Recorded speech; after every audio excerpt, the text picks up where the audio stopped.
Yeah, grand. Yeah, How okay. have we All good. managed this 5 times and then on the sixth attempt, everything breaks? Mainly because I'm hungover. I think that's why. I think Wi-Fi just never works when you're everything's... hanging, does it?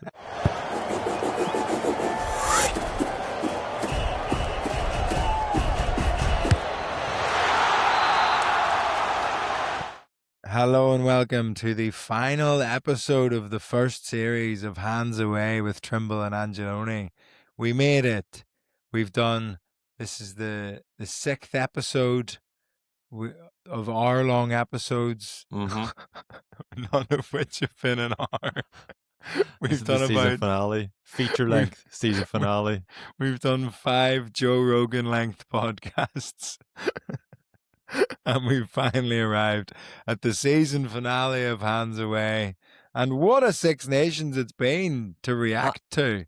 And I think we've contributed to that in a way. I think we've had a tangible impact on the performances of some of the teams.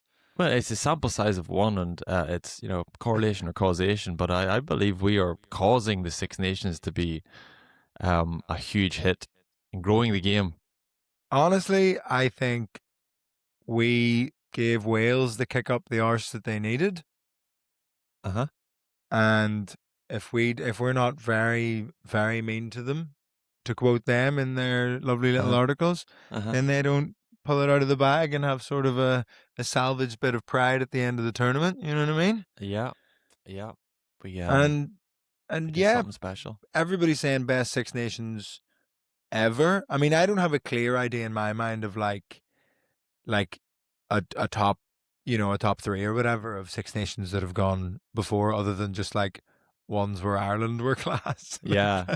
That's sort of all it is in my head, which isn't very, it's pretty biased. It all just merges into one, doesn't it? It's a jumble. I suppose you always remember big games, and then you win, or you remember big Grand Slam wins, or maybe the past Triple Crowns. This might be one you'll remember the Triple Crown for the right reason. Yeah, well, I wanted to ask you, what is the feeling as a player during the Six Nations for the trophies that aren't the Six Nations trophy? Because there's one for every game. Yeah. As we've How many discussed. of them can you name? Oh, right. Here we go. Calcutta Cup, easy. There's one called the Old Alliance or something. Yeah. Which is, I think, France and Scotland. People struggle with the pronunciation. The Owls, maybe? Oh, the Old Alliance. Yeah. I'm not sure. I'm saying some people say that. I'm certainly not correcting you. And then I think I'm just going to make ones up for every other one. So the Ireland-England one is the Jerry Adams plate. Lovely. And then, what have we not done? Italy versus Scotland is the Paolo Nutini trophy. Lovely. I got them here in front of me. If you're running out. Am I close? Yeah, no. We got the Calcutta Cup, but they got the Millennium Trophy. Millennium Trophy, is that Ireland, Wales? Ireland, England. Oh, why is that the Millennium Trophy? It's done, because it's been done since 1988. I mean, if it was the turn of the millennium, then there might be some rationale. I don't know. This one's tricky now. It might be another pronunciation difficulty. As you know, I don't read good. In English, never mind anything else. This one's centenary, Quaich. It's Scotland. Quake, I think Quake or Quaich. No, it's like Gaelic. It just means like a wee, I think it's a wee bowl.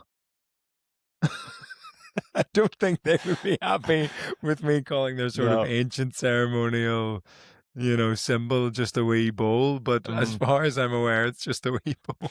I smell another BBC Sport article. There's comedian Vittorio Angelone. Did they inverted commas you? No, I don't think they did inverted commas. That would have been very offensive. That would have been. You must have said to yourself, one of these days I won't have inverted commas right. And you must be there by now. When you started your career, that's a metric for success, isn't it?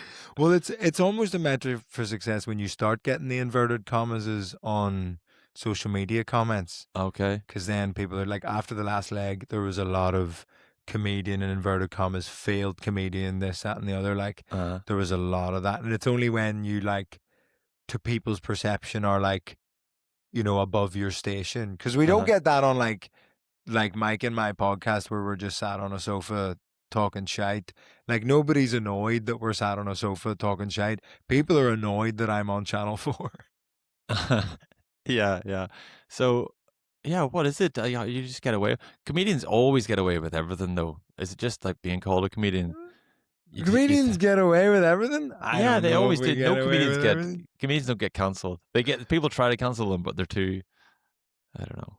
Yeah, I don't know. I've had friends who have been a little bit cancelled, but I do think a lot of comedians claim to have been cancelled. It's And a it badge of is, honor. there's also like there's two different types of cancelled. There's one where you said like an offensive joke, and there's one where you probably should be in prison, never mind touring the country doing Yes, theatre sorry. shows. Yes, of course. there's, Yeah, there's sort of two different versions of the yeah. same thing. So Ireland, the Millennium Trophy? Yeah, Millennium Centenary Quick. Quake. Giuseppe Quack. Garibaldi. Giuseppe Garibaldi. That's Italy, France? Yes, Yes. correct. Yes. Uh, yeah. Ireland Alliance Trophy. It's France, Scotland. I Obviously, that's the one I actually knew the name that's the of. one we got. Yeah. Smashing. Dottie Weir. Obviously, Dottie Weir died 2018. I assume that's the year he died. Calcutta Cup. Or sorry, Is it Dottie Weir, Ireland, Scotland?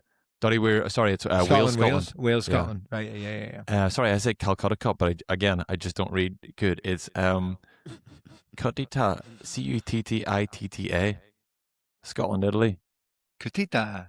Cutita, yeah, I'm talking to an Italian lad who speaks Irish. You're just perfect for this conversation. The Cutita. I So don't know. commemorates Wow. Massimo Cutita, the former Italian captain and Scotland scrum coach, died in 2021. Okay, so that's a recent addition. They've really like tagged on all these trophies. So like when Uh-huh. Italy arrived, it wasn't like there was a trophy for every single. Yeah. But have we got every matchup? Like, is there any that don't? France saying Ireland doesn't have one, does it? It almost like you read the script here. They compete for the Solidarity Trophy, which celebrates historical links between the two nations. Woke nonsense. That feels like an afterthought, that one, doesn't it? The Solidarity Trophy. Yeah, that's just this year, it says. That's only started this year. Mm. What historical links do we have? Hold on, I click the link. It's blue on Wikipedia. Let's go for it. The historical links between Ireland. We've become a history podcast. We're branching out. We're looking into the Something makes me- historical. I don't think we're keeping this under an hour tonight. God, there's building works going on outside where I'm recording, so I apologize in advance to anyone who can hear the incessant drilling from down the corridor. Is that coming through on your end, Trimble? No, because I can't hear because I've got my heater making too much noise. So Oh well, I can't hear your heater, so hopefully you can't hear my we're golden. drill, and we'll be fine. Who cares? It's the last episode. Yeah. This is like the last day of school. We're wheeling in a TV, we're putting on Mean Girls, and we're having a good time. Yeah, we're ripping each other's pockets off our blazers. We're all signing each other's shirts. Fuck it. It's good crack. I am going to, before we dig into the first game that we're going to chat about, I'm going to plug in my laptop because last episode I forgot to plug in my laptop and it died at the very end of the episode. Mhm. So I'm going to do that and I'm going to hobble around the studio for one moment. I'll be back. Fuck out. Ow. Jesus Christ.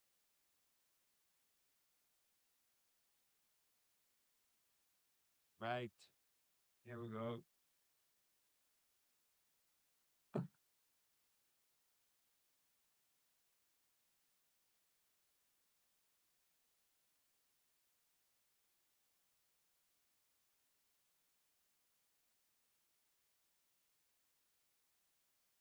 Fuck's sakes.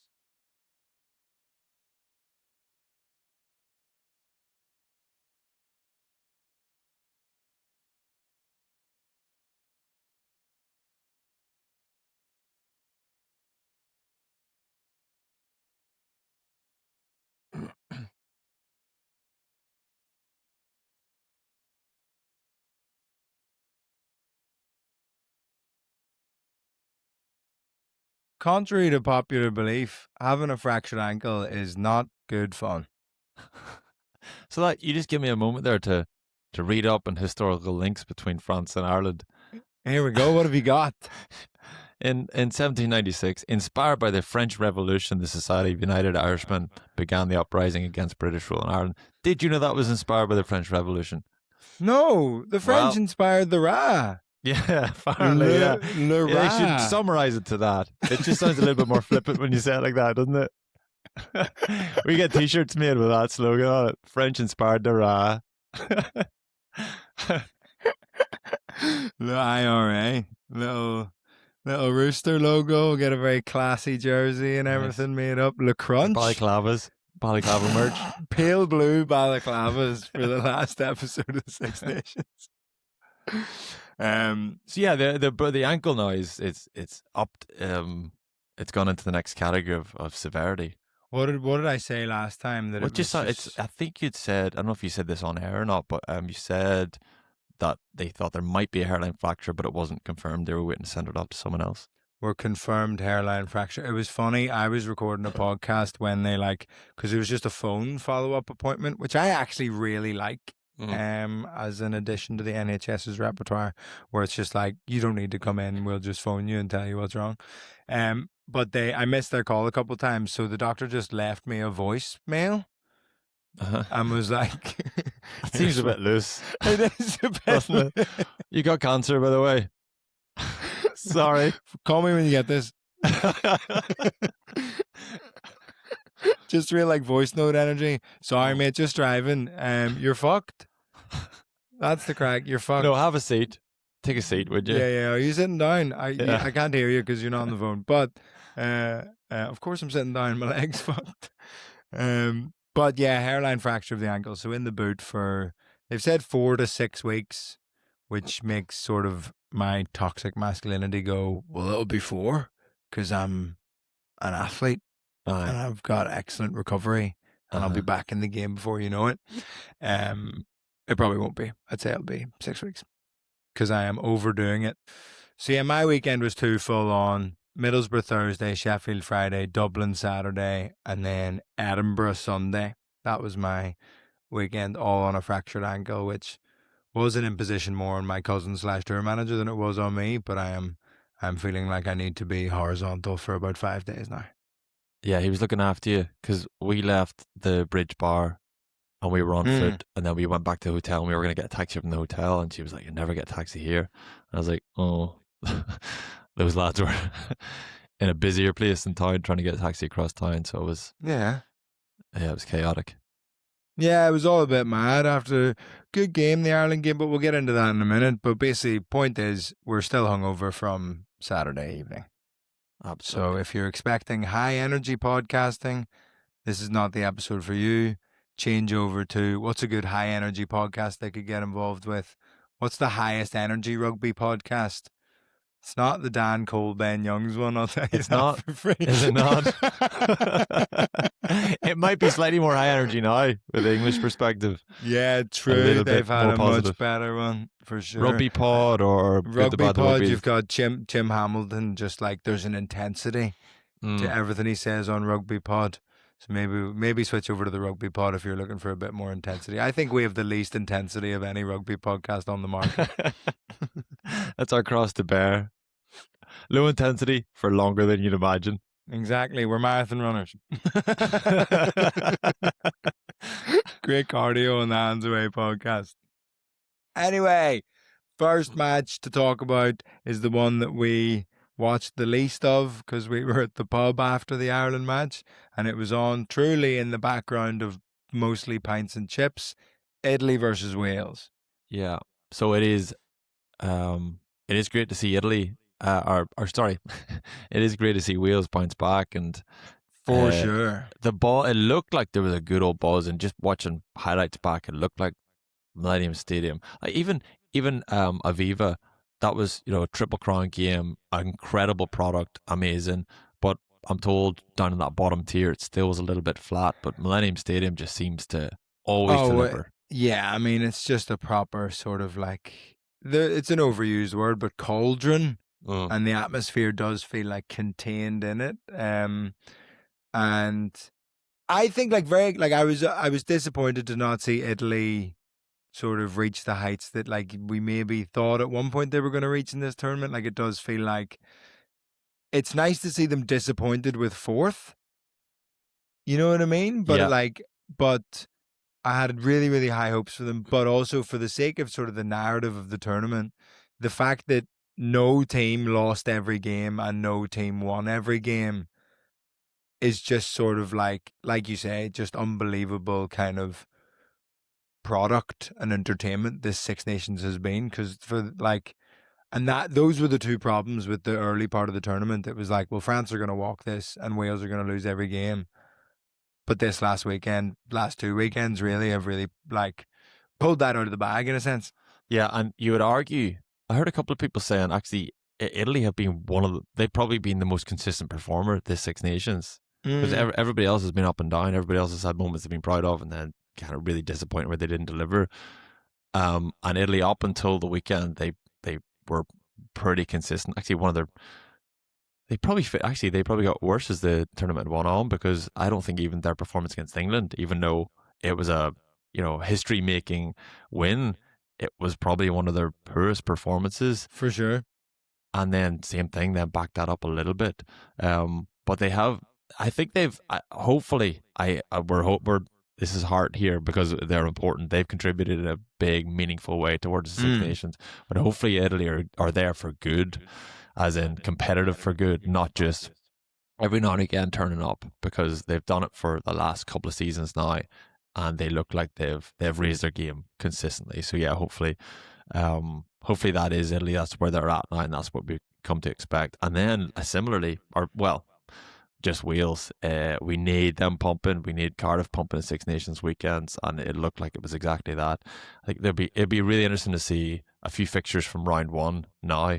So if Ireland played France now, 100%, what would that look like? Or if Wales played England now, what would that look like? That would be totally transformed. So all of that is just a reflection of the tournament was very unpredictable and brilliant to watch. Great spectacle.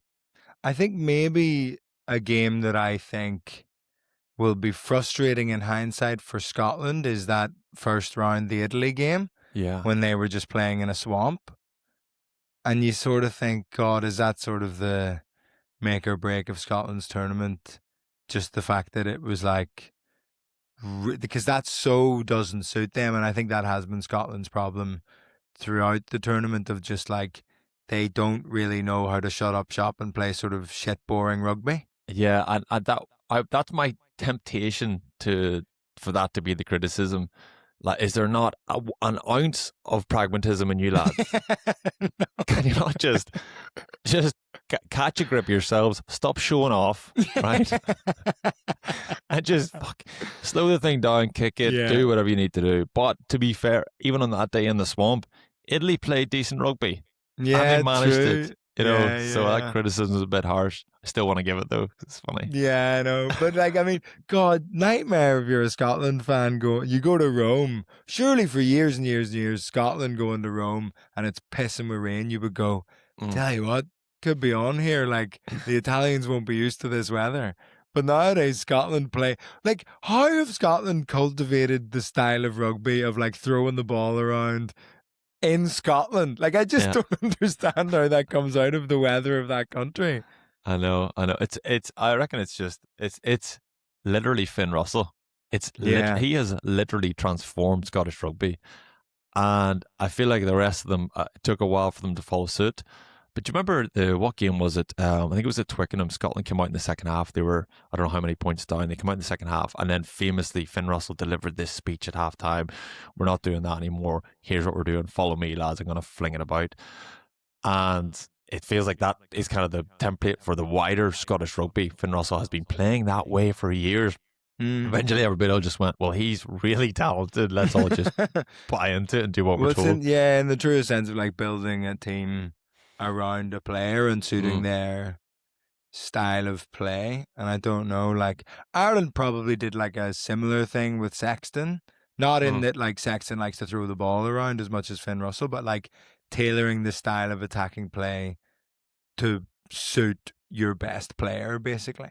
Yeah, and I wonder actually, not to get into that the Irish 10 debate or down that tangent, but I wonder how that has shaped how we see tens, and how have we been brainwashed into, like, if you think of, I know they were different, obviously O'Gara, Sexton, but like they were both big personalities, Mm-hmm. and they both had a lot of say in terms of how Ireland played. And that was very different, obviously, but Johnny was effectively a coach on the pitch. Mm. So if you want that kind of dominant alpha coach, dictating terms, you'll not get that from, I don't think you'll get that from Crowley or Prendergast. They're just slightly, and they will obviously have been around that. They'll have seen Johnny hero worshipped them when they were younger. They're now, he obviously coaches them both Yeah. now. So there's going to be that influence kind of continually. But it's important, I suppose, that they do their own, they stick to them, whatever suits them and that style, because that's going to lead the way. And it could be, actually, I've heard a few people saying, well, we've seen less from 10 of the last few weeks from Jack Crowley. It's been a slightly more subtle contribution to the game. Maybe that's because Gibson Park, maybe that model works better whenever it's not Sexton. Guys kind of just be themselves a little more, or kind of transition to a slightly different model. Yeah, I think that does work. I would have a real question around, and this is looking quite a bit forward, of like when Andy Farrell leaves, like if it is O'Gara that comes in, is that a difficult pairing to have O'Gara and Sexton both in the coaching setup? Do you know what I mean? Yeah, I think if they do that, then immediately they revamp series 3 of the Netflix documentary, because I would pay a premium to watch Raj and Johnny together. Yeah. Just because, I mean, there's just so much history to that relationship, Yeah. and it's so public, their relationship. Yeah. But yeah, it'd be a change up, all right. Do you think Finn Russell could become, because he's obviously so unbelievably talented, and like he doesn't have that thing that people say about Prendergast, where it's like, yeah, he can play like exciting attacking rugby, but defensively it's a problem. Like Finn Russell is like, listen, he's not going to be making the biggest tackles of the game, but he's like solid. It's not a Yeah. huge concern. But what I always think is fun about Finn Russell is he does just have a wee belly. Honestly, I think we've seen it more in the last few weeks. I think so too. I think because of the big wins, he's had a few pints. Yeah. And he's just, there's something quite nice about it, of having like I think the last 10 with a wee belly that we saw on an international stage was probably good. Yeah. And it's just not like, I think It's a lovely. really good 10 should have a wee, this should be a bit like a sort of French king, just sort of like telling everybody else to do everything, and they go, yes, you do this. Yeah. I'll sort all this out for you. And it's inspirational for the man on the street. He's going, that fella's not in amazing shape, but he's class. There's a lot of Scottish fellas coming out of pubs for the past 6 weeks going, tell you what, I'm not in great shape, but sure, give doesn't hold your man back, does it? give me 6 weeks. Give me 6 weeks. I can play for Scotland there. This could It's be also, in addition to the belly, slight belly, it's subtle. It's just a wee one. I'm It's a not wee saying one. it's just like, it's nice. He's like not even 12 weeks pregnant. He's like, he's just had his first scan, right? Also, the sleeves. His sleeves are like slightly baggy. No other rugby player is there like a gap between their arm and their sleeve. He's just hanging out, man. Yeah, it's funny that he's demanded sort of baggy sleeves, but it is tight on the wee belly. Yeah, and he's I watched him in the warm up as well. He's just, his approach is obviously get yourself in the right headspace. If maybe, I don't know if you're like this, but on your way to a gig or whatever, just listen to the right music, get yourself feeling good, feeling happy, strut out there and just feel good, and then good stuff will come to you. I reckon he's probably doing something like that, because he's got the headphones in when he's kicking, he's doing keepy ups. He's Maradona in that that clip with the laces undone. Yeah, na na na na Yeah. na. Yeah. Life is life. That's And they're so, before the game. think about all of this stuff, like especially tens and kickers, around their routine, and there's a lot of kind of similarities between golfers, and you make your decision and then you move into that, and then you're just in that zone, and you've got your routine, your time, the shot clock, and all this here sort of stuff. But like all of that, it just flies in the face of all of that. Just get yourself in a good headspace. Go out there. yes, there's strategy. Yes, you got to be thoughtful about what you're doing. You got to remember the plays, all this. But just fling it about and have some fun. And he is a lad who just seems to play with a smile on his face and has fun. For sure. I saw a video recently of like Johnny Wilkinson has started doing like career inspiration rugby kicking videos on Instagram. Uh huh. He's like come back to like social media with this sort of interesting rebrand. And I love Johnny Wilkinson. Like, I don't like when I was growing up, I used to. For some reason, it was just always on ESPN. Was a documentary about the 2003 World Cup, Uh huh. and I would watch it like every time it was on TV, just because it was like just because it was a well-made documentary about rugby.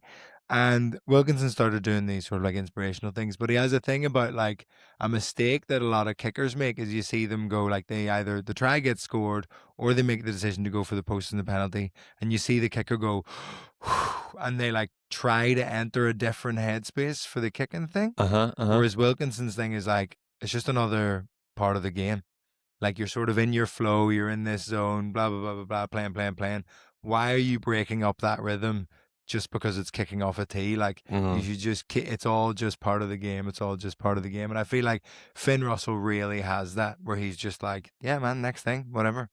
And because he was going to take a conversion in around the 15, and he got no, it was in around, it was outside the 5. It was for one of the tries in the second half, and the Mm. ref said, "Listen, I'm sorry to interrupt your routine, but you're actually it's 2 feet that way." And he was a little bit fussy, and Finn Russell was a bit pissed off about it. But what he did was move the tee, put the ball on it, struck it, and got it. No bother. Yeah. Because obviously Yeah. there is some. I think there's something to that. I think Ramos approaches his kicking like that as well. Again, no insight here at all. I'm just going on what I see. He just looks calm. There was not a moment's doubt that he was going to get that kick against England, because everybody just we know what he's like. He just steps up like it's nothing. Yeah. I remember there was a point where I was like a rare, but maybe I was maybe like second or maybe third choice goal kicker when I was growing up, maybe like under 15s and stuff. So it was only if a couple of players had gone off, then it was like down to me to slot something. I remember there was a game where we scored right out by the touchline, and I was sort of setting up for the conversion, and one of our coaches was like talking to somebody and then turned around and like walked right just in front of where the ball was and went, "Oh, sorry." And he said it in a way of like, it's not like you're gonna it's not like you're gonna Uh-huh. slot this Yeah, anyway. You're on yeah. the touchline, Vittorio, when you're 15. And I remember just looking at him, and I think this is a thing about me of like, obviously for Finn Russell, it works to be very relaxed and just hanging out. I think I perform at my best across all aspects of my life when I am fueled entirely by spite. Like, if somebody tells me I can't do something, game on, I'll be able to do it. Tell me I can't do a backflip, I'll do it right now with a fractured ankle. So that fellow who walked in front of your the ball on the pitch, that is the on-field version of Penny Mordaunt tapping you on the knee and calling you a sweetheart, isn't it? This is what I need. Yeah. I've got that, like, this is a like very arrogant comparison to make. Do you know that Michael Jordan thing of like he would make up stuff so it would become Yeah. personal? I need Yeah. something to be personal at all. I need somebody to have slighted me. Why do you think I'm doing the Apollo on my tour? Because they wouldn't book me for live at the Apollo, and I wanted to prove them wrong. It's my whole life. Man, you're not that easy going at all. I'm an intense character in the changing room. If it works, if it gets the job done. Absolutely. Yeah, Italy, Wales. Slightly disappointing for Italy. A great tournament. It feels like the main thing for me was that they got over that classic Italy thing of like they can play for 60 minutes, but then it's done for the last 20 minutes. And also the classic thing of like they have a decent pack, but the backs can't do anything. It feels like they are sincerely a threat around the park. They didn't really show up against Wales. I think it was a bad Italy performance as well as a good Welsh performance, but I think Mhm. overall in terms of tournament, a very good Six Nations for Italy. I think so. I think they've not complete consistency, but no one in the Six Nations has had complete consistency. I think they've been very, very consistently at a high level. Even against France, the game Lyon, on the scoreboard it looked like they got hiding, but they played some really good rugby. Yeah. And one or two other moments had it gone their way, they could have bust through and put France under pressure. So yeah, absolutely, Italy are here and here for good, and it's a newly transformed, really competitive, consistently competitive Italian side. Next is England-France, which is a game that I sort of watched backstage at Vicar Street while Mike Rice was on stage. And then the last few moments we were watching like in the wings because I knew I was supposed to come back on at the end of the gig. And I felt really bad because it's, Mikey's big moment and it's all very exciting. But I was a bit like, this is an unbelievable finish to a tournament here. Yeah, same.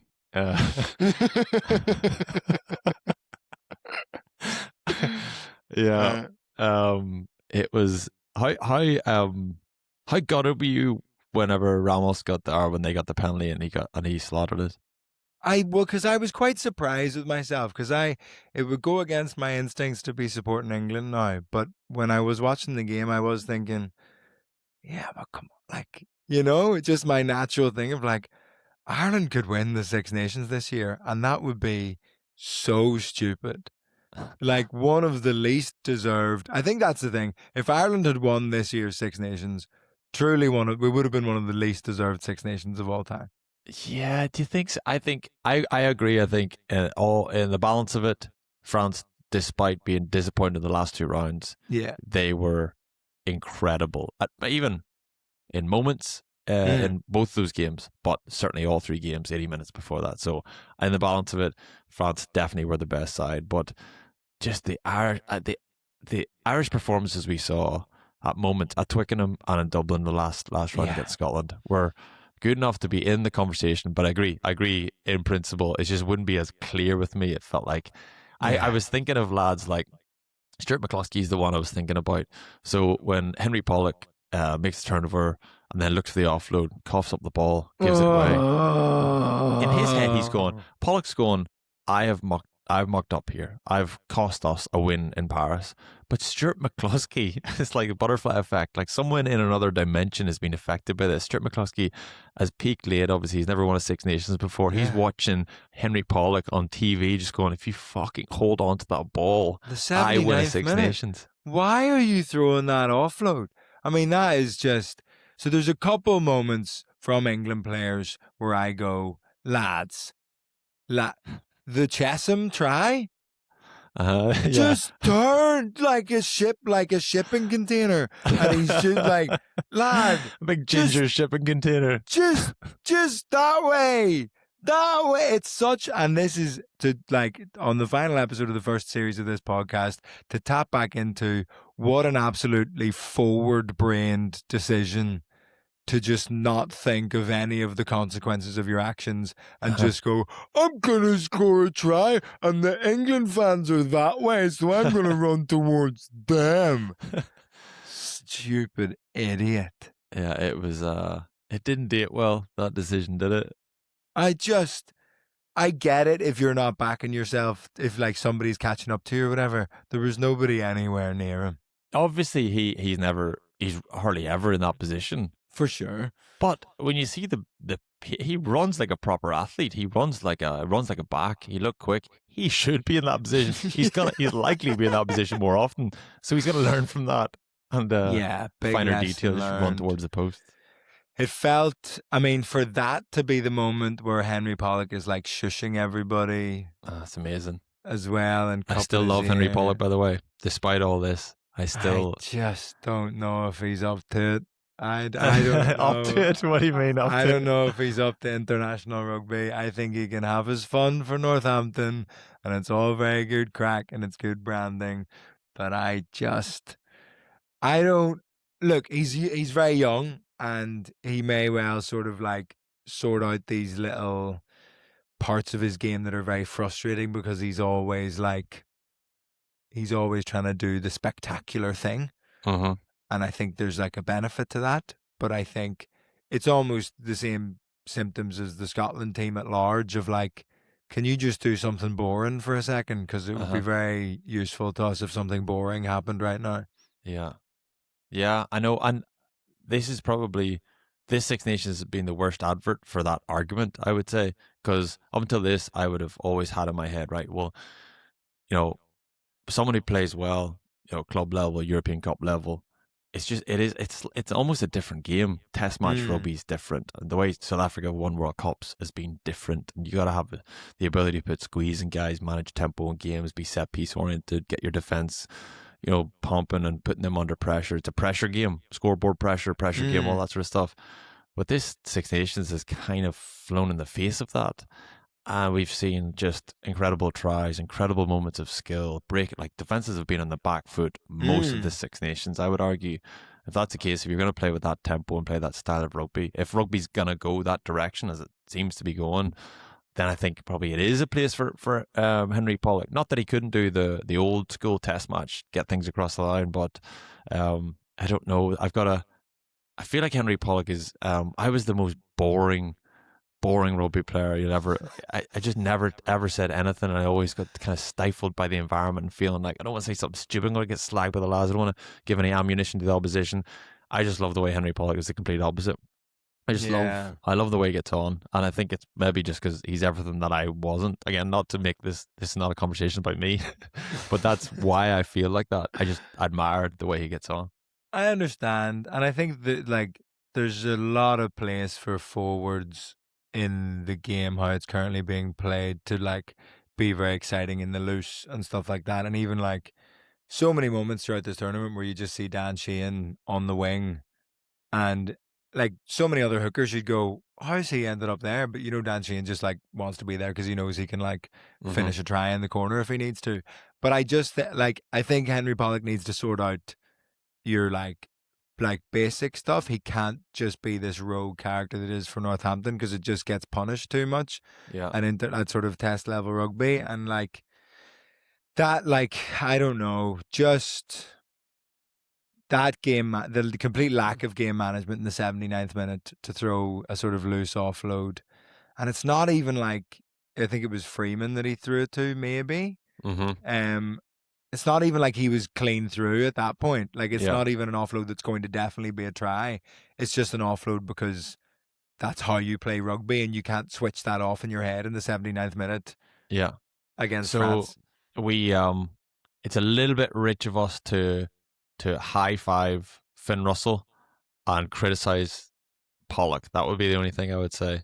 But I would say that's much more acceptable from your 10 than it is from your flanker. Oh, maybe 10 maybe needs to be. He's the grown up in the room. I would argue.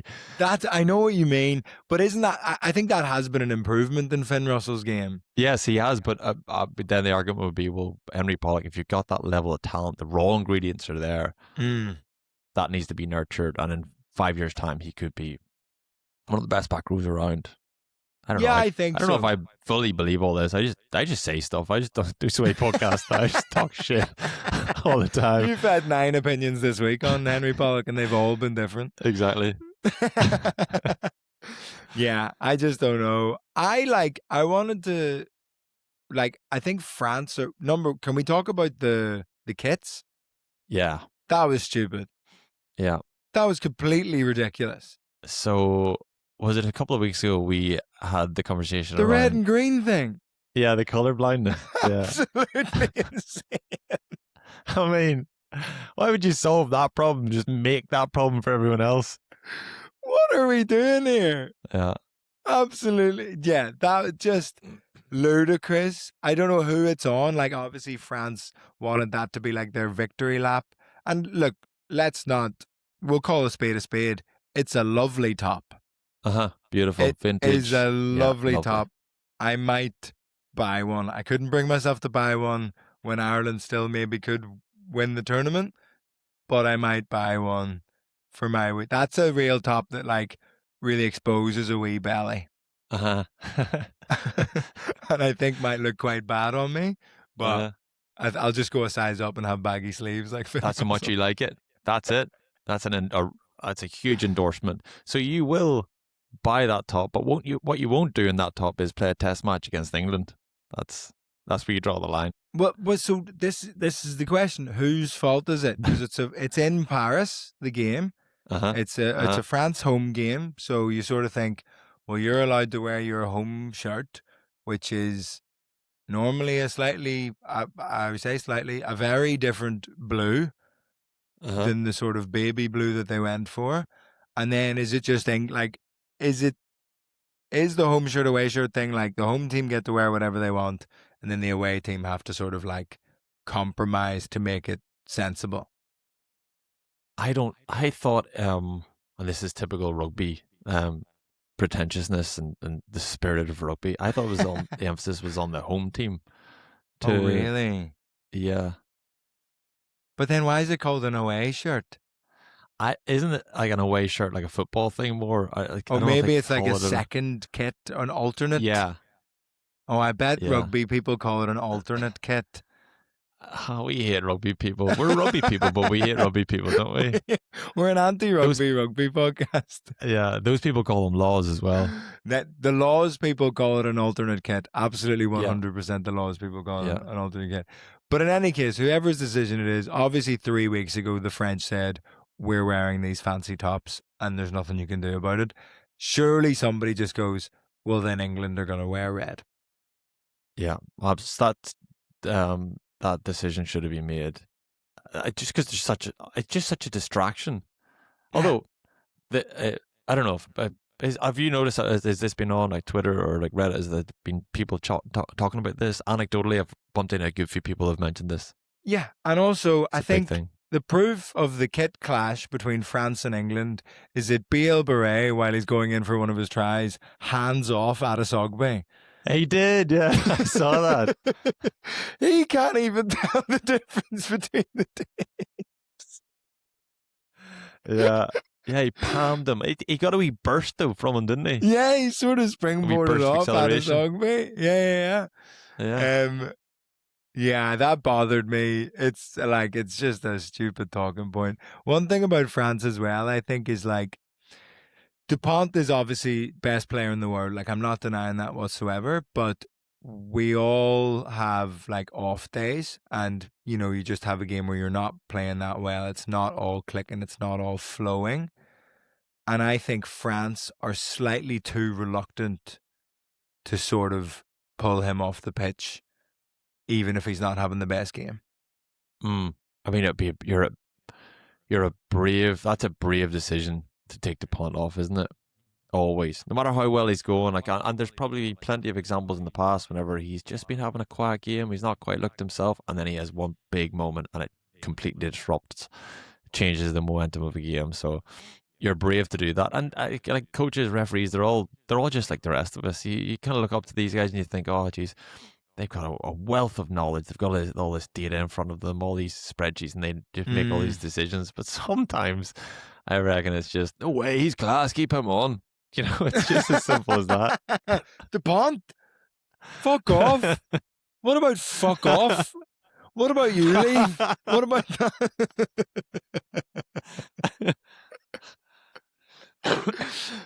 Can I ask your opinion on the England wingers? Because I think, and this is me using my sort of privilege as an idiot who can just say that I'm an idiot and I'm not a rugby player. I think the England back three have been pretty shit this Six Nations and are sort of a bit of a liability. Yeah. So he swapped in Elliot Daly because whatever, it wasn't getting what he needed before. Then it was Elliot Daly got steamrolled by Minicello, and then I don't know, probably didn't cover himself in glory. I understand the rationale for bringing him back in because if you bring Finn Smith in, then you put it in your backbone of your team, looking after the backfield. You want someone with experience, and the lads in the Lions and all. Apparently, he is brilliant lad, really really good, just really thoughtful about the game, just really experienced. But he didn't have a great game at the weekend as well. He closed the gate quite quickly. You see like the winger kind of hinging in, and then 15 following up quickly. Yeah. Every time he did that, France spotted it and just nudged it in behind. So he probably pulled the trigger on that France's game. People were saying that was a complete sort of cheat code for France of just like, oh, just pop the ball in behind and BL Beret will just get it. Yeah. Truly just playing fetch with him. Yes. Yeah. And he brought the bone back every single time. 4 tries. But Freeman as well, I suppose, moving to 13. A little bit of disruption there with the back three, but what's the Roebuck I thought had moments in games. But again, Mm. the Italy game, the Menicello break or the Montijuani break, it was originally. He just looked sluggish. He didn't respond positively at all. So I'm inclined to agree with you in terms of that English back three. Um, although it's an English side that's been struggling all Six Nations, so as a back three, Yeah, you always get the true. brunt of that. You've got more questions to answer in defence, and then you don't get as much good ball.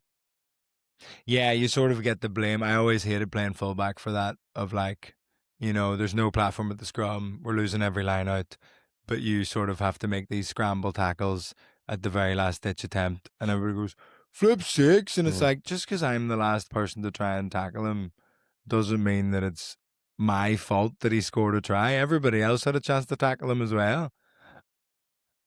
Yeah, it's like if you eat the last biscuit, you're like, oh, like everybody else ate all of the biscuits. I just had the last one. We all had the same amount. I'm not more greedy than you. Just the straw that broke the camel's back. It's an absolute nightmare. Yeah. Um, Shout out to just like a point of like somebody who played unbelievably is Jalibert. I Mm. think like as much as DuPont gets spoken about as like best player in the world and everything, Jalibert does things at 10 that it just feels like nobody like there's not a more exciting 10 in the Six Nations definitely, but like maybe even the world.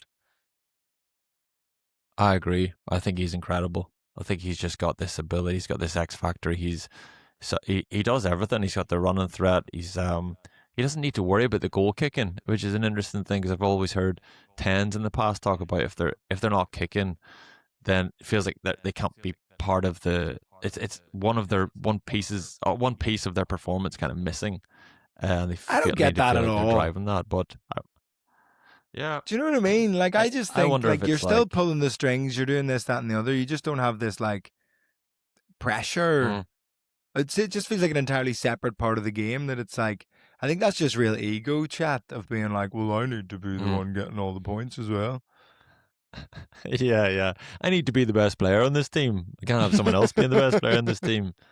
Yeah. Yeah, it could be. Again, who knows about the psychology of that? I know we were touching on goal kicking earlier on, but he's obviously no bother at all. He's like, I know I'm incredible at getting on the front foot, beating defenders, linking with the outside backs.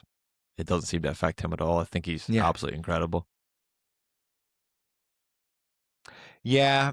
I think somebody spoke about an interesting moment with the Ramos, the final kick of the game, because they had the option of like two different places to take the kick from. Mm-hmm. And somebody said that it was like brilliant. There was two bits of sort of gamesmanship happening simultaneously of Itoje trying to like cause a fuss and throw Ramos kind of off his game a little bit. And then the other part of that is Ramos, I think, pretending to decide between the two places for the penalty so that he could sort of get his breath back, get in the zone, and just like recover a little bit from 80 minutes of a very intense game of rugby and going to the ref. Oh no, I might go over there. Actually, might go over there because the shot clock doesn't start until he decides where he wants to hit the kick from. And I thought that was just like a brilliant moment of like almost the opposite of that Pollock thing. Not to slag off Pollock yet again, but like just having somebody go, I know my options here, and I know what I can make. Mm-hmm. I know how I can make this scenario work as best as possible for me. I would argue that is quintessentially French as well. For him to just say, je ne sais pas, like pretend there's a language It's barrier. real come say come sa vibes. Just like I Yeah. don't know. It's good. At the end of the day, we will all die, and I don't know if any of this is really consequential to me. Just giving a philosophy lecture to the referee, and the referee's just bamboozled into giving him 4 minutes to take this kick. Ref's like this, like ready to hit go on the stop clock. He's got a stopwatch in front of him. He's like, if you just hurt, like, pick a spot and I'll press go, please. And Ramos is like, time is an illusion. We have made it up. It is a human construct to me. I don't know. You can show me the watch and I will show you a beautiful flower and say, which means more,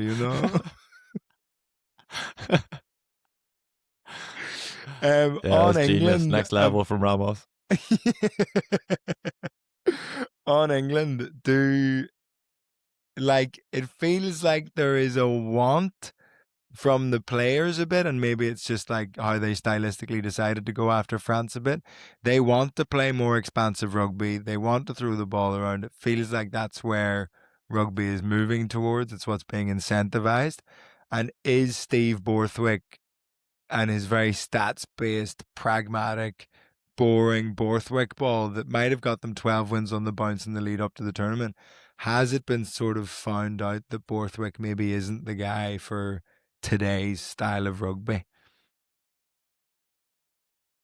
Yeah, maybe, but I just wonder. I just don't see them changing coaches at this stage. I feel like Borthwick will find a way, or maybe this is the case that we always had this performance in us, and there's so much they disguise these things, and it always looks like, oh, they're layering up, get the basics in their game Mm. correct and then layer on, a little bit more phase play, a little bit more ability to put the ball into wide channel stretch defenses. But then just to go from the performance against Italy it was so different, and they had Mm. drastically changed the team after the week before, after Twickenham, Ireland, after the Ireland game. And it just feels like there's no rhyme or reason to what they're doing. And whenever he's like, his brand or his ethos, his philosophy is, no, really thoughtful, think through this, get to this level, add this layer to our game, and just that momentum nature to what he's doing. And then just out of the blue, produced a completely different performance. Harem scarum, barnstorming. Yeah. I can't Yeah. get it. I don't understand it. I don't know what's going on.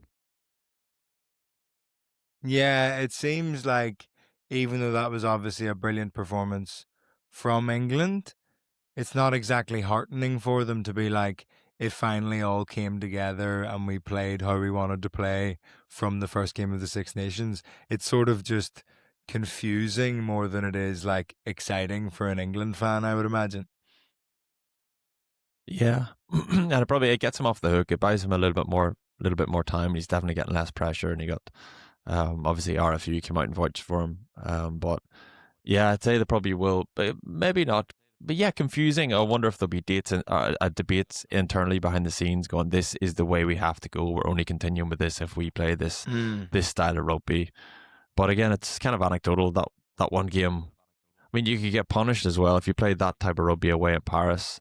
You could get punished for that as well if you're not accurate. So it's Yeah. they really, ideally for them, they would have one or two more games in the Six Nations just to try that out and see if they can get some joy from that, and then that'll be the model going forward.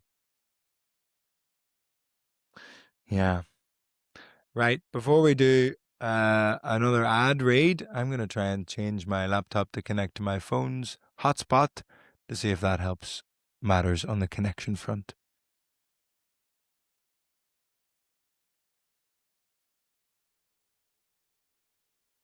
There we go. I've hooked up to my phone's hotspot now instead of the Wi-Fi. Is that better? I don't That know if is that's better. any better. Does that feel better for you? I Yeah. bet it's to do with the fucking drilling down the hall. I bet they're like Aye. drilling through the Wi-Fi cables or something. Yeah.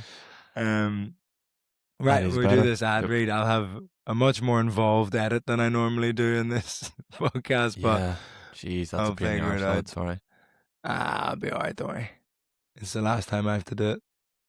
I'll try and fuck up the ad read for you as well, make it even more difficult. Oh, hold on, it's not working. Hold on, it's gone patchy again. Really?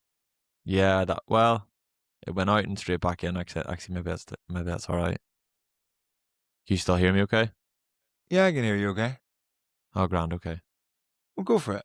We'll give it a go. Yeah.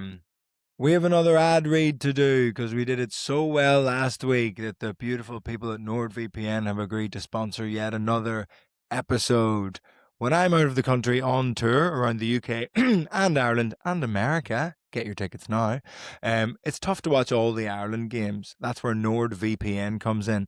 I can connect 2 Irish broadcasters and watch all the Six Nations games with Irish commentators through the Irish platforms. I'll be using it to watch all the Ulster games when I'm on tour in the US and Canada. Listen, I'll watch some of them. I don't know if I'll watch all of them.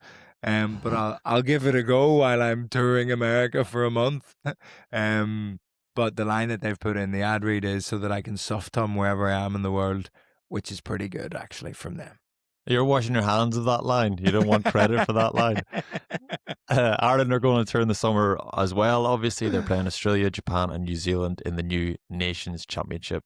Yes, the first ever Nations Championship, which we will discuss later on in this episode, which will also signal the return of Hands Away. We are going to continue this podcast basically at the next international rugby tournament, which is this new Nations Championship that we're going to try and make sense of later. So if you're worried that Hands Away is going to just disappear, fear not, we will be back in the summer. Lovely stuff. We will, and to be fair, that's where NordVPN's class. Again, you can use it to access cheaper flights and hotels around the world. That is actually news to me. So if you don't want... It's very decent. Very decent. That's very soft of us. So if you don't want to go to the southern hemisphere to watch the Irish team this summer, then you're going to have to pay loads. But if you use NordVPN, then you might pay a little bit less. Honestly, like it sounds mental that this is how flight prices work. But if you go on a VPN and access the airline's website from a different location, you can like save money because they have dynamic pricing depending on where you are in the world. So if you book from somewhere else, it can be cheaper. I did it for my American Flights for Tour last year and genuinely saved over £1 million. Those facts and figures might not be accurate to the truth of how much money you'll save flying to Australia. But it protects you from the dynamic pricing and, of course, all the other nasty internet things like phishing, scams, and malware with their Threat Protection Pro feature. To get the best discount off your NordVPN plan, go to www.nordvpn.com/handsaway. Our link will also give you 4 extra months on the 2-year plan. There's no risk with Nord's 30-day money-back guarantee. And the link is in the podcast episode description box. That code again is handsaway to get an extra 4 months on their 2-year plan. We smashed that. We actually, best of the 2 ad reads we've done, best one yet. Top 50 centile. I'd say that was incredible. Groundbreaking standard of ad reads. Next up, we have the only game I've attended at the Six Nations this year, Ireland versus Scotland at the Aviva. What a buzz. Like, what an exciting game of rugby. Well, I won't say buzz because it's the Aviva, so it was fairly flat. But the rugby was very exciting. I do think there's a buzz up higher in the stadium. I just don't think there's a buzz. I think the issue with the Aviva is down that bottom bowl. Yeah, maybe. It's hard to know because I had my headphones on for comms the whole time. And Quinny was talking too much and he was kind of killing my buzz, if I'm honest. It did feel like there was a lot of excitement. Like the product couldn't have been better. And that, obviously, it feeds off, obviously the players get something from the crowd and the atmosphere, and then the atmosphere is better because the product's better. But it did feel like we got, as a supporter, we got more from them, and that we came to the party then, it felt like. For sure. I had a nice day. I arrived and went in the sort of accessibility disabled entrance. So it was me and about like 15 people in wheelchairs. All sort of like, I felt quite bad hobbling in on my crutches. And then there's this mental thing at the Aviva where on the way, there's like only one set of escalators that work your way up the stadium. And before the game, they're all on up mode. And after the game, they're all on down mode.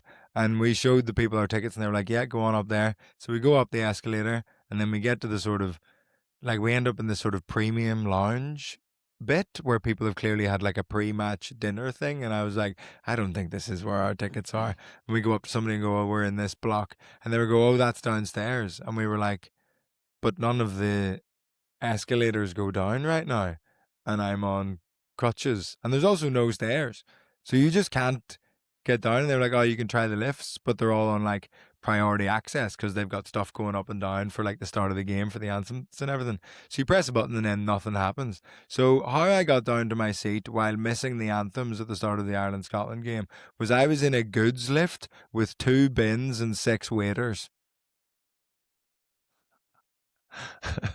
Did you sing the anthem anyway? Just to yourself?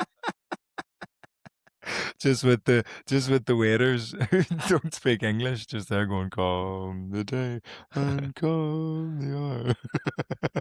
There should be, I think, at the Aviva, because for scenarios like what you're describing, there should be like a fireman's pole just that runs all the way down through the stadium. So Wow. you just jump on and slide down. I think that would cause so many deaths. I know, I know. Listen, it's not perfect. It's not a perfect We plan. have to work out the kinks in the plan. We're figuring it out, but I think you got to take these risks to be a forward-thinking stadium I'm an designer. ideas guy. I'm an ideas guy. I just need you to fine tune that, please. So anyway, Knock the edges off it. I eventually get to my seat, and yeah, unbelievable game. Standout performances. I mean, McCluskey again, as well Mm-hmm. as the sort of, because I think his sort of reputation for a long time there in his first few steps into the Ireland team a few years ago was like, oh, it's great to have a sort of big bruising inside centre who can just crash the ball up and bring in, draw in some defenders. But and I think it is part of this, like his confidence has gone up so much over the course of the tournament that his sort of like playmaking and ball handling has just been like, particularly in the Scotland game, I think next level. I agree. And a little bit of chat of player of the tournament since the weekend, and a lot of chat about Louis Bielbury. And for me, he has been brilliant. 4 tries, obviously, at the weekend there again, try score machine. But it's I mean, I don't. In no way do I want to sell that short. But he's a brilliant finisher, brilliant footwork, pace, that sort of stuff. It's just that McCluskey is so good in like 10 different ways. He's a Exactly. top Yes. performer in so Yeah. many different ways. That's what's so impressive about his performances. They are all court performances. It's either carrying hard, hitting spin and beating defenders himself, looking for offloads. It's chasing down guys like we saw do it to Marcus Smith. It's you're making turnovers at breakdown. It's his distribution as well. There's That big so pass much out to to be like. Balakoon for the Scotland game. Yeah, Unbelievable. And then the one to it was brilliant, O'Brien wasn't where it it? was It like, was. it sort of like bobbled into his hand, and then straight away he's done another one of his sort of like basketball or American football things out to O'Brien. That I'm just like, I don't know if there's another player on the pitch that, if that ball bobbles in front of him, is getting that pass away so cleanly. Yeah, so cleanly. It just looks so crisp, but he just puts it Yeah. into one hand. He's got the perfect kind of trajectory on it. That's hard. That's really hard to do. Mm. You're right. That was he's ticked the NBA box. It was the He's playing NFL 8 box, different the Italy game. sports. What's next? Yeah, He's going we to be just playing need to see ice a hockey in the baseball. Nations Championship. Yeah, Yeah, he's uh unbelievable. he's something else. And I think it's like very interesting for Ireland going forward that like this tournament at the start, it was all talk about like, all right, we're going to be forced to bring in some players that maybe wouldn't normally be around the squad in this way, and but I think, I think the optimistic view at the start of the tournament was like, this could be a blessing in disguise, and we'll get to maybe some of these players will really step up. But I think it's now like a problem that so many of these players have stepped up, because we have lads coming back from injury who are unbelievable rugby players, and I don't really know where they go. Matt Hansen, Hugo Keenan, where do they go? Where does Porter go? Where does Paddy McCarthy go? Have I forgotten about anyone? No, that feels like your sort of main injury Yeah. list. And then in the second row, it's all like, James Ryan had an injury, but like that's a huge conversation as well of like who goes in there. Because McCarthy played brilliantly against Scotland. And Ty Byrne is so important. And how many times has he demonstrated he's always just got a big moment, maybe one or two big momentum turning moments in games. Yeah. And it's guaranteed, just like, bide his time. And it's not like he sits quietly in games, like he goes about his business. He's always working hard, hitting hard, Yeah. whatever, all the other elements of his game. But he has one or two big moments, and he had a couple of big turnovers at the weekend that were hugely significant. completely. And then I think there was somebody I was sort of looking at like, right, who maybe hasn't had the best game, and I was like, is like Josh Van der Fleer, like is he the guy to go all the way through to the World Cup? But then I read a thing that he's made like 50 something tackles in the tournament and missed none.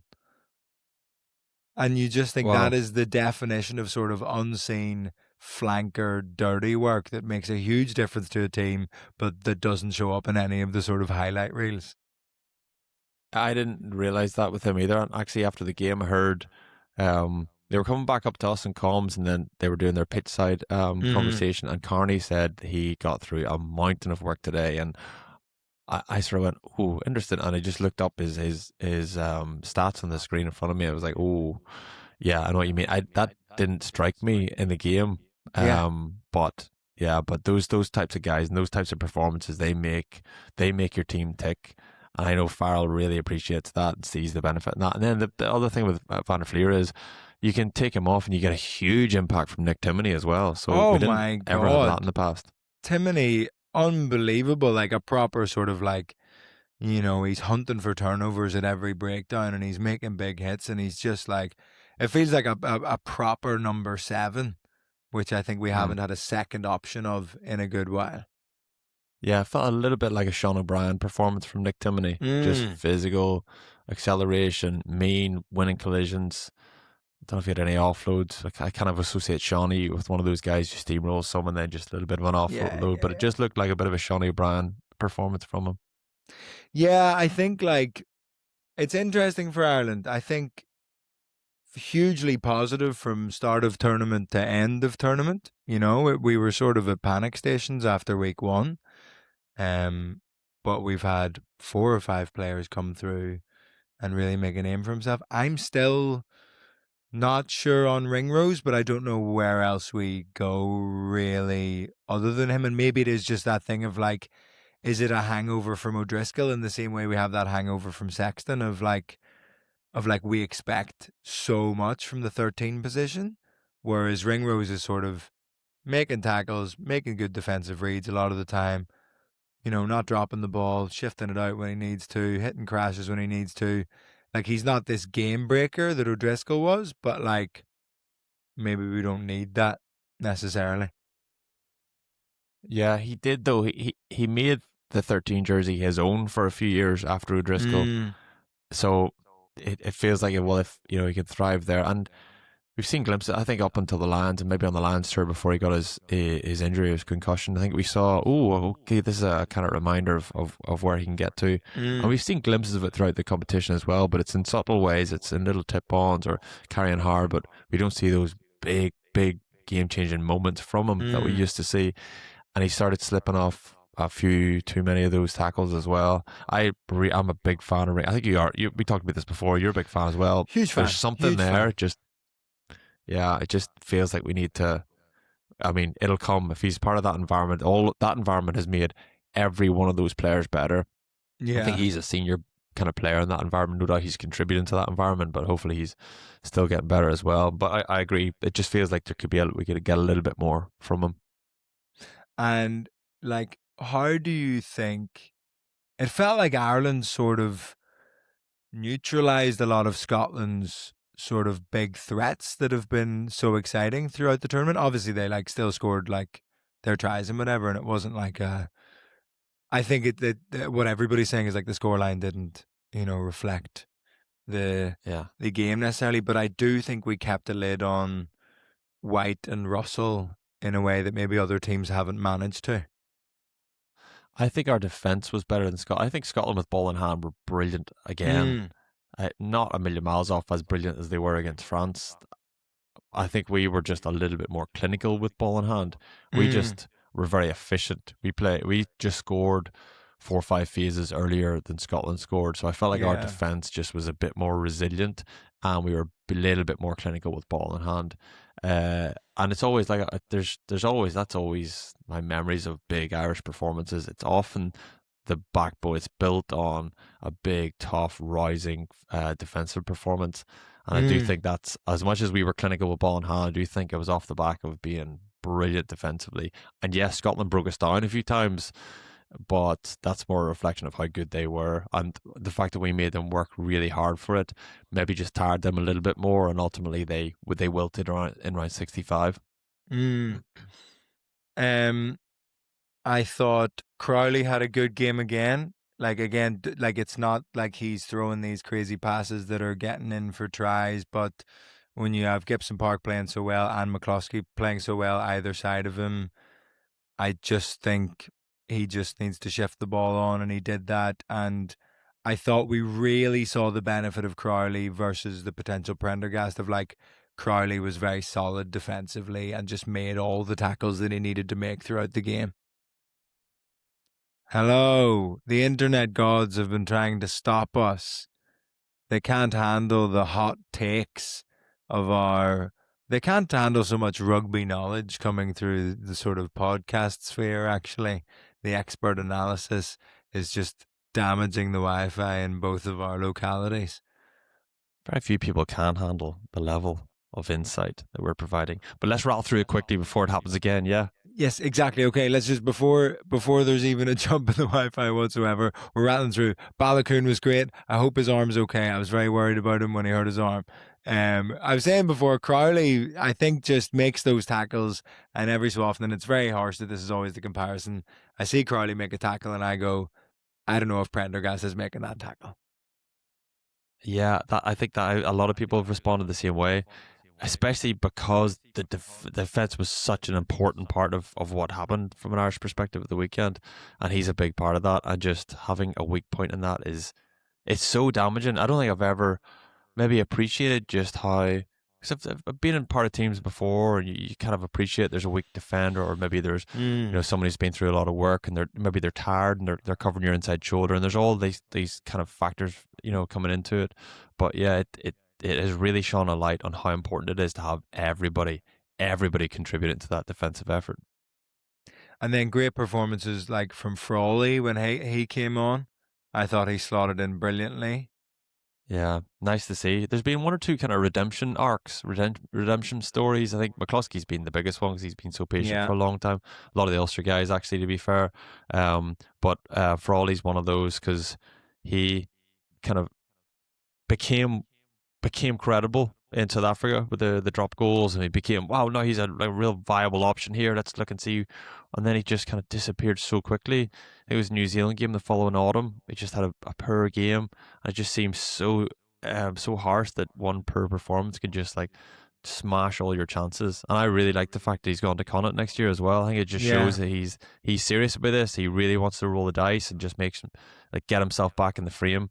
And for him to have a good performance, I think is it's a nice story for him and what he's the kind of journey he's on. For sure. I think we've had like a few of these players over the years post Sexton sort of stick their head above the parapet, whether it's a sort of Ross Byrne or a Joey Carberry or it's Prendergast or it's Crowley or it's Frawley, and you just go like, God, like it seems like part of the problem is that it has been such a high wire act for these guys that if they slip up a little bit, then it's just like, well, we've got somewhere else, like we've got someone else who can just come in and we'll give them a go instead. Whereas, like, I do think we've gotten to the point where, and I don't know Farrell's opinion on this or whatever, but like, it feels like Crawley is the guy going forward, like, for the foreseeable future, like, Crowley is first choice 10, and then other players might filter in for 20 minutes at the end, or they might start a game where we're sort of trying to rest Crowley. But in my view, the decision has sort of been made in a way that it hadn't been before. I agree, and I think maybe the decision's been not been made by Farrell in a weird way. The decision's been made by Jack Crowley because he just made it very clear and obvious that he was the guy. And both I think we're very bored in Irish rugby talking about the 10 situation, and hopefully we talk about it less. But now we're talking about how we used to talk about it, which is an interesting one. We're doing the extra factor. We're doing how it's made. We're doing a sort of retrospective on arguments we used to have. Nightmare. Yeah, I do hope that's the case. I hope Crowley continues that trajectory. Just the only thing is, I suppose, when he's in the Irish camp, I think you see him getting better and better the more he's in there. and I hope Yeah. that's the case in the Munster environment as well. But it's not as obviously as positive an environment. Not that there's anything. It's just what you see on the pitch. Just it's not that vintage kind of Munster that we've known, and it does always feel like that. Maybe that has brought the worst out of Crowley, because he kind of feels like he has to be the guy, single handedly Yeah. fixing things and carry the team a little bit. And he can maybe just relax and be himself a little bit more with Ireland. I don't know. That's just one kind of take on it. But I mean, I that would hope be nice for whenever it him, is. wouldn't it? If he could show up to Ireland camp and sort of, it would be a bit of a relief that he can, like, almost maybe you want Munster to be really bad so that Crowley feels like he has the weight of the world on his shoulders. And then when he comes into Ireland camp, he's just like delighted to be there, like throwing the ball around. He's like, God, isn't playing for Ireland so much easier than playing for Munster? In my experience of that in the past, was always the opposite. Like, it's just so sick days is so intense and so it's kind of stifling, and it's just always you're always so nervous because so high profile, and any mistakes get punished. And I always overthought with Ireland, and then you come back to Austria and go, oh, I'm one of the best players. It's so nice to be one of the best players. Yeah. You sort of know where you're at as well. yeah. You've gotten into this groove. You're playing week in, week out. You just know what you're doing. Oh, God, yeah, the sort of, I guess if you're not, and that's the thing, is that if you're not a nailed on, you are starting every week for Ireland, which is like, who is that for Ireland at the minute? Gibson Park, McCloskey, and Balagoon, but I'm sure he can sort of feel sort of Hansen breathing down his neck a little bit, and like he's not quite settled in there. But yeah, like, who has that luxury in the Ireland squad at the minute to be like, this is my jersey and I'm comfortable in it? Yeah, we would argue maybe like there's definitely less now than there were in the run up to the World Cup. You can nearly pick the team, couldn't you? But there's probably it's not that there's probably 7 or 8 guys who'd be like, right, they're gonna play. Once you bring Hugo Keenan back in, Mac Hansen, those guys, loose head, there's a little bit of flexibility there. I'm interested to see where Tom O'Toole ends up, because I wonder where Rory West is gonna see him, because you always pay more for a tight head. And if he's moved from tight head to loose head, as Rory's like, well, I get to pay you less at Ulster. He's got a pay cut. Oh no! What? I'm the best Six Nations of my life. I'm flying high. What do I get to show from it? Unlucky. Good news, Tom. You're paying less taxes next year. So here are the Doris is that lad. Doris is one of those lads, isn't he? I was going to ask, right, everybody's fit right now. World Cup starts tomorrow, or World Cup training camp starts tomorrow. Like, who's your starting 15 for Ireland, or who's the hands away starting 15 for Ireland? I'm a big fan of Paddy McCarthy. If we're starting front row here, Paddy McCarthy. We don't know, like, he's young and he's going to develop, but scrummaging seems to be one of those things that those lads develop later on in their career. So that's the huge, that's the big asterisk around that. If he can do that, I love him. Just manhunt. He's Joe McCarthy, but just like a slightly different shape, slightly shorter, but like bigger and burly, and just smashes lads. And they've squished him. They've got one of those hydraulic presses from TikTok, and they've just squished them. From TikTok. I love that. That's the reference point. I know exactly what you're talking about as well. Whenever people haven't got the attention span to watch the video, just watch the hydraulic press instead on the left-hand side of the screen. So yeah, there's something about him. I really like him. I mean, there's one or two other lads in there putting their hands up. It'll be competitive. Tom O'Toole, I think, definitely becomes a part of that conversation. Dan Sheehan, I think, still starts. I think Kelleher I think so, but Kelleher gave a really good account of himself, but I think Sheehan is just too good, really. Like, there's just so many things he can do that nobody else can do. Like, where do Porter and Furlong enter into this conversation in the front row? Porter's in the mix there. But it's just because there's the freshness to Paddy McCarthy that's what I like. Assuming he comes through this injury and gets back to where he was looking, Boyle as well looks pretty handy. So there's plenty of honourable mentions here. Furlong, I think we saw a bit of a bounce back. We saw like one or two moments. You remember those like iconic images of him holding the ball, and like one lad's holding onto his leg, and he's batting someone off with his hand, and then he's hitting Yeah. and spinning. He's just like belligerently trying to get. I Yeah. think we saw bits of that. It was like, it was a nice Yeah. kind of nostalgic reminder. Oh, this is a wee bit of vintage furlong here. So Yeah. that's absolutely still in him. So we only need another year and a half of that to get him through to the World Cup. So I'm picking him if you're happy. One of the big decisions I think is going to be in the second row, because Completely. yeah. So James Ryan, we love him. We love like that ignorant, kind of aggressive, slightly mental version of him we've seen in the last couple of James Ryan years. 2.0 into We it. like that, don't we? We like Yeah, whatever yeah, whatever yeah. he's doing. Whenever I he's don't know. sniffing at halftime. Yeah. I'd say his mental Great. health is probably struggling, and we like that. Whatever it is, Good. he needs to get a tattoo or go on a gap year or something. Good. Something. If you're listening to this and you're friends with James Ryan, don't check in on him. Don't check in. Don't support him mental health wise. Invite him out for pints only. Tell him to stop drinking water. Tell him to not stretch. Just, I want James Ryan on in a bad mood. Yeah, come it the needs to be World Cup. unhinged. Continue to be unhinged. That's the way we like him. But so we're big fans of him, obviously. But are we saying then, based on what we were saying about Tagburn, he has to be in this team somewhere because he's For got sure. those big moments in him? And I've gone hot and cold on McCarthy in the second row. I think he played brilliantly against Scotland. And this is the question, isn't it? You sort of have to loop in the back row to this conversation. And Conan and Doris feel pretty nailed on in the back row. Mm-hmm. And then what's your conversation at 6? It's Tagburn goes in there, or I'm worried. I'm not worried. I'm interpreting now. You've got to be careful with Andy Farrell does things, and then he kind of pulls your pants down in terms of trying to predict what he's going to do next. Like I thought he decided, okay, Jacob's going to be the one on the wing, but then he was Tommy O'Brien after he gave Jacob the opportunity, and then he did. I thought he did play really well. So you got to be careful what conclusions he's coming to. But and then the other experiment is Doris went to 7, and I thought maybe this is the weekend for that, but it didn't. It obviously didn't work out, and we saw the best version of Doris. And I remember we came to this conclusion a couple of years ago when he tried to play Doris at, I tried to play him at 6, and it just didn't. It's still I just brilliant. think Doris is a number 8.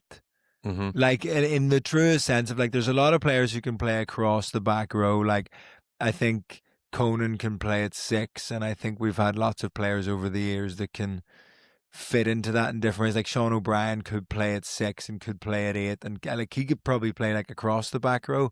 But in my mind, like Doris just has all the skills of a number 8, and like that's to me that's where he belongs on a rugby pitch.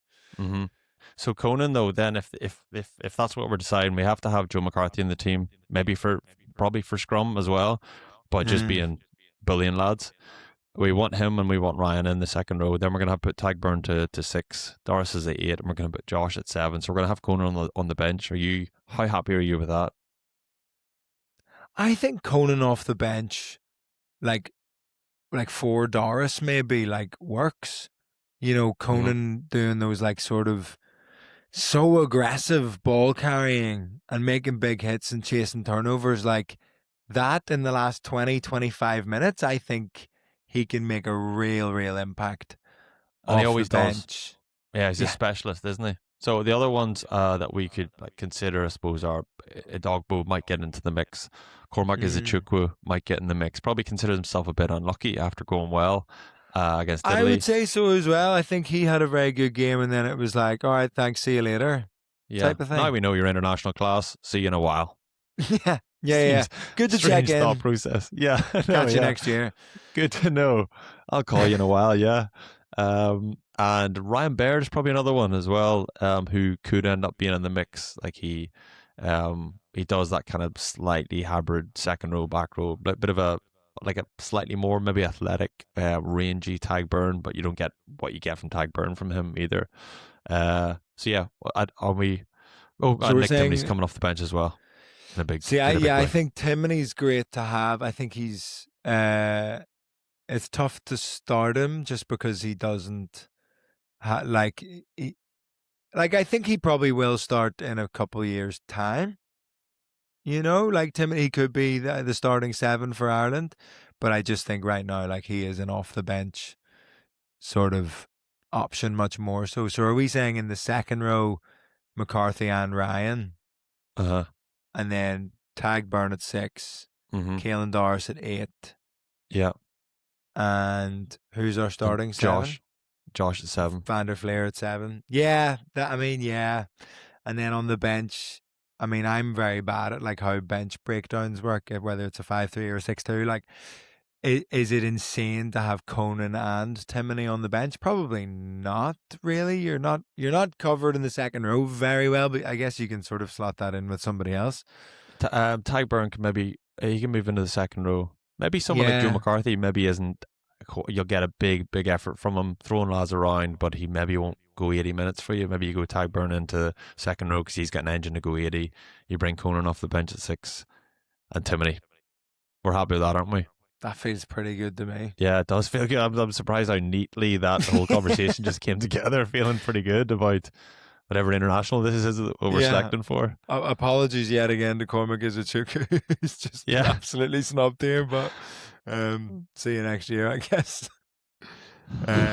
Nines, Jameson Gibson Park. I have real premonitions that he's going to pick up an injury either just before the World Cup or early doors in the World Cup, and I just sort of get shivers about the difference that will make to the Ireland team. I want to see Doak playing a lot in the next year and a half to try and get him Okay. up to a point where he's sort of, really, really match ready in that eventuality. But I think, yeah, Gibson Park starting at 9. Yeah, I'm happy with that. You know what? I wonder if so Ulster in the Challenge Cup, like kind of second tier in Europe. I wonder if lads like Doak was the same as Cormac Izuchukwu, maybe not as stark because it was one game left in the Six Nations, but Izuchukwu in demonstrated he's world class, out again. Doak in, I thought demonstrated he's easily capable of playing international, be out again. Yeah. I wonder if maybe Farrell will just watch them, see how they finish the season. They're both leaders with Ulster. If Ulster do well and those two thrive, one of them might go, okay, you know what? There's something here. Let's do this properly. But anyway, they're definitely still in the conversation. Gibson Park 9, Crowley 10. We're happy with that. McCluskey 12. We're not getting into any nonsense here, are we? We're clear. No, and I think realistically, Ringrose is at 13. I don't know who Mhm. else sort of steps into that role. Is there a question of like, does Frawley play a bit of 13? I don't know if he's like a starting international 13, but can he get to the point where he would be? I don't know. I'd say if he plays in the centre, he plays 12, and it's a different Yeah. style to McCluskey, which could work quite well. But for me, probably not quite in the conversation. Tom Farrell as well, admirable, honourable mention, but still Ringrose for me. Now the back three is an interesting one. I think Matt Hansen's back from injury. Hugo's back from injury. What do we do here? Balakoon Balakoon's in. I could be just think silly. you can't Let's not be argue silly. against that. Like he just has been one of Ireland's best players this tournament, a complete X factor. That felt like it was a great pass from McCluskey, but it took some finishing from Balakoon against Scotland. Yeah, Both of like absolutely. McCluskey has been gifted assists on the fantasy sheet by Balakoon twice now. He's thrown him passes that, to be fair, were good passes, but Balakoon had so much to do Yeah, and turn them did into it. try scoring passes retrospectively. Yeah, Yeah, 100%. yeah. Balakoon's in. I think Osborne has been great, but I just think you're competing against the sort of generational talent of Hugo Keenan at 15. Yes, I suppose just because Hugo's been out for so long, I'd be interested to see. I'd be really interested to see if he hits the ground running when he comes back, and he's the sort of lad I think will. Mm. And if he doesn't, then I think we're still not. We were panic stations 8 weeks ago, but now we're not anymore. I think our response if he doesn't get back where we hope he will be. Oh, Mac Hansen might not get back either. Obviously, long-term injury, but one of them will. Probably both of them will.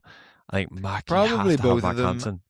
And I There's think so Mac much Hansen is a creativity. brilliant addition to a team that is starting with Jack Crowley, because having that extra pair of hands that can make plays and pick passes and do all that, I think that takes another layer of pressure off Jack Crowley, which I think is positive. That could be a good shout. I like that. I think that makes sense. So, and I would like to see him at 15. He played 15 against Australia in the autumn, and he was immediately our best player. Scored a couple of tries that day. Looked brilliant. So I'm gonna suggest then if we put him at 15, we could have. I mean, there's three or four lads you can go on the left. You put Tommy O'Brien on the left. You put Jacob Stockdale on the left. You know, you could put Osborne on the left as well, and he has played a little bit Yeah. of wing. And Farrell likes to have him in his team somewhere. He's played in the centre, fullback, wing. And Low. Did I say Low there? Yeah, you didn't, but like, yeah, obviously, I sort of forgot about Lowe a little bit. Of like, no, he did actually come back and play well Yeah. in this Six Nations. God, like, it really has been a brilliant and very, like, such a positive tournament for Ireland in terms of like, it felt like our problem at the start of the tournament was squad depth Mm-hmm. and having options at all these different positions, and we had our hand forced a bit by the injuries and by bad performances, and you go like, God, this could be sort of a very quietly exciting time for Irish rugby in terms of building a squad looking forward. And we need it. The good times. This is like we're in the gravy train now. We need sponsors, views, listens, downloads, streams. Yes, Irish rugby want them to go well, but it's important for us. Let's Big face it. time. Big time. This podcast would not be doing well if Ireland rugby does badly. This podcast does badly. So we need a bit of Mm-hmm. positivity around the squad. And Yeah. like, listen, the more players that are options for Irish rugby and maybe getting dropped, listen, give us a call. We'll give you a shout out in the podcast, and it seems to make a difference. So, Andy Farrell, big listener of the Hands Away podcast with Trimble and Angelone. I think I wouldn't be surprised if exactly the 15 that we pick start the first game of the Nations Championship. Yeah, absolutely. One other thing before we go, one of my highlights of the weekend, yes, incredible rugby. Yes, incredible, valiant defence. Yes, big moments, Stuart McCluskey offloads, assists, pace from Balakoon, creativity, all that stuff. But did you hear Peter Mahoney say bullshit live on Virgin Media? Any chance?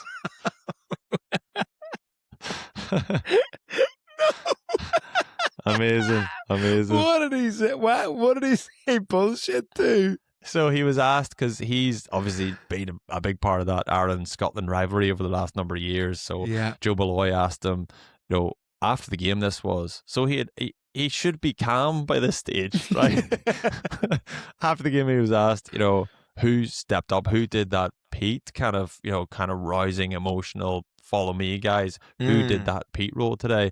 And Pete says, I don't think the boys worry about all that bullshit. So first of all, dodge the question, Pete.